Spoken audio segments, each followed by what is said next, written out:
Dear friends, आज हम posology के बारे में पढ़ेंगे। पोसोलॉजी जो है ग्रीक वर्ड है जो दो वर्ड्स के मिलने से बना है, पोसोस और लॉजी लॉगस। पोसोस मीन्स होता है हाउ मच और लॉजी मीन्स होता है स्टडी करना। पोसोलॉजी का मतलब होता है quantity of drug, quantity of drug that produce a pharmacological action. आपको जो डिजायर फार्माकोलॉजिकल एक्शन है वो मिल जाए, वो क्वांटिटी आप जो लेते हैं ड्रग का वो कहलाता है posology. Posology is the branch of science which deals with the dose or quantity of drug which can be administered to a patient to get a desired pharmacological action या medicinal effect. It means आप ये science की वो शाखा है जिसके के अंतर्गत हम डोज के क्वांटिटी को हम क्या करते हैं, मेजर करते हैं, जो एक पेशेंट को दिया जाता है जिससे कि वो एक डिजायर्ड फार्माकोलॉजिकल एक्शन को ऑब्टेन कर पा पाए या मेडिसिनल इफेक्ट उसको मिल पाए। कुछ ऐसे फैक्टर होते हैं जो हमारे ड्रग डोज को या पोसोलॉजी को क्या करते हैं, अफेक्ट करते हैं, जिसमें सबसे पहला है एज।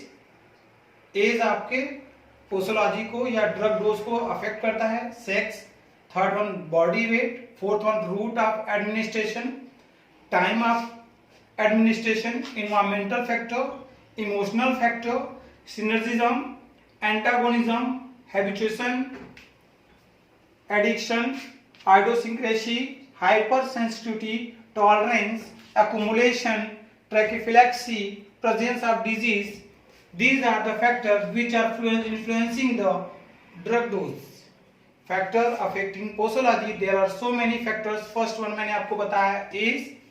age में age के अकॉर्डिंग ड्रग डोज हमेशा चेंज होता है, क्योंकि हर ड्रग का अपना अपना फार्माकोलॉजिकल या फार्माकाइनेटिक्स होती है जो एज के साथ चेंज होती है।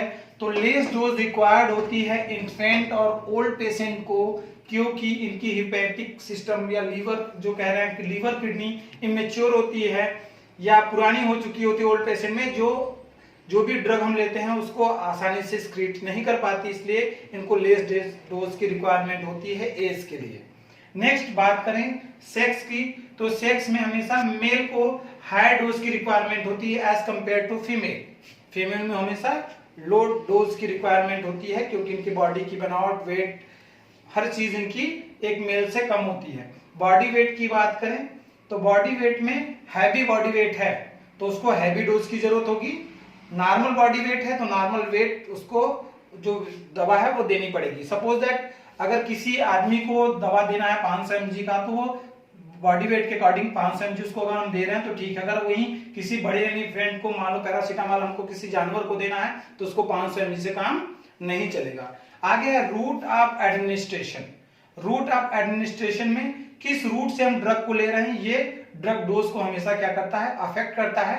अगर हम आईवी रूट से ड्रग को लेंगे तो उसका एक्शन तेजी से आएगा, अगर वहीं ओरल लेंगे तो उसका कम आएगा। इसका मतलब आईवी पे हमको ड्रग डोज की रिक्वायरमेंट कम होगी, क्योंकि डायरेक्टली ब्लड में चली जाती है, ओरल डोज में अब्सॉर्ब होकर जाती है, इसलिए इसकी रिक्वायरमेंट हम डोज की ज्यादा होती है।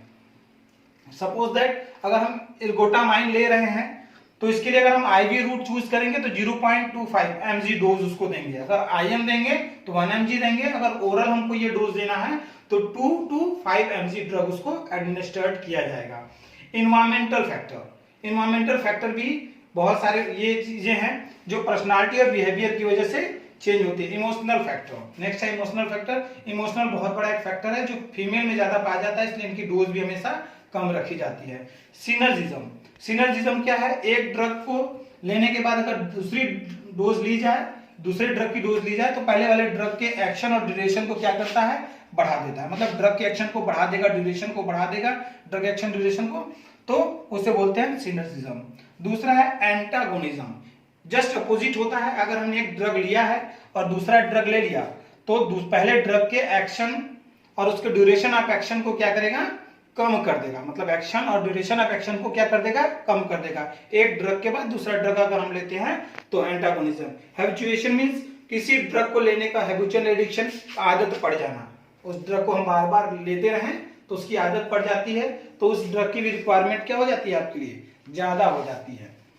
ठीक है, एडिक्शन में भी सेम कंडीशन होगी। आइडियोसिंक्रेसी में क्या होता है, ये abnormal reaction of the drug होती है of the standard drug. Standard drug के अगेंस्ट में मान लो 500 mg सभी को लिया जा रहा है, तो 500 लोगों में, 1000 लोगों में कोई ऐसा व्यक्ति होगा जिसको अगर 500 mg ड्रग हम देंगे तो वो उसके लिए एबनॉर्मल रिएक्शन क्रिएट कर देगा।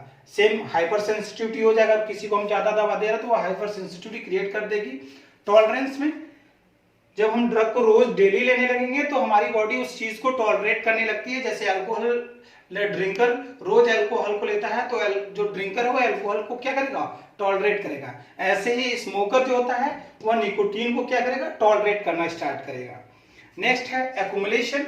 एक्यूमुलेशन में जब हम ड्रग को डेली एक पीरियड ऑफ टाइम पे लेते रहेंगे तो हमारी बॉडी में अगर स्क्रीट नहीं हो पाती है सपोज किसी कारण से, तो एक्यूमुलेट होगी, या हम टाइम से नहीं लेंगे तो एक्यूमुलेट होगी, और एक्यूमुलेट होने के बाद हमारी क्या करेगी, टॉक्सिक इफेक्ट देगी। तो बॉडी में अगर स्क्रीट नहीं हो पा रही अच्छे से, एक्यूमुलेशन हो रहा, तो हमारा ड्रग डोज हमेशा क्या करना पड़ेगा, कम करना पड़ेगा।